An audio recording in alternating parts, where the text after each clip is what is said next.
திடீர்னு மாண்புமிகு பேரவைத் தலைவர் ஷாக் கொடுத்திருக்கிறாரு. சாமி ஒரு இது இல்ல கேள்வி இருந்தா கேள்விக்கு தலைவரே நன்றிங்க. இப்ப வேற ஒன்றும் சொல்லல, உங்களுக்கு குற்றச்சாட்டு சொல்லல. உறுப்பினர் திண்டுக்கல் சீனிவாசன். திடீர்னு மாண்புமிகு பேரவைத் தலைவர் ஷாக் கொடுத்திருக்கிறாரு. மின்சார அமைச்சர் பேசும்போது, மாண்புமிகு பேரவைத் தலைவர் அவர்களே, மாண்புமிகு மு.க. தேவர் அவர்களுக்கு நேற்றுக்கு சிலை வைக்கின்ற மண்டபம் அமைக்கின்ற பொழுது கையை நீட்டினேன். என் பக்கம் நீங்க திரும்பவே இல்லை. ஆனாலும் இன்று ஐயப்பன் அவர்களுக்கு உங்க சார்பா செல்லூர் ராஜு பேசினாங்க. உங்க கட்சி சார்பாக ஐயப்பனுக்கு உங்க கட்சி சார்பா பேச அனுமதிக்க முடியுங்க, அதனால அவருக்கு அந்த வாய்ப்பை கொடுத்தேன். அவ்வளவுதான்.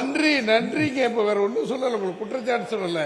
நன்றி. இப்பொழுது நான் பேச வந்தது, அந்த சொந்த ஊரில் அவர் பிறந்த நாளில் போன தடவை நாங்கள் எல்லாம் போய் திறந்த பொழுது என்னுடைய சொந்த செலவில் மு.க. தேவருக்கு சிலை வைக்கிறேன்னு சொல்லியிருந்தேன்.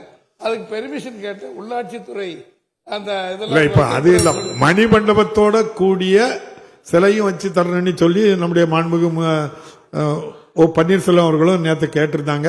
அதுக்கு நன்றி சொல்லி விடுங்க. கேள்வி இருக்கா இதுல?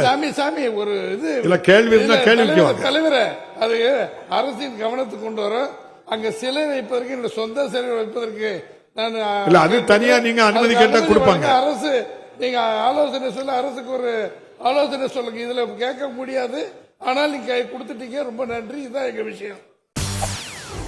செய்திகளை உடனுக்குடன் தெரிந்து கொள்ள உடனே சப்ஸ்கிரைப் பண்ணுங்க.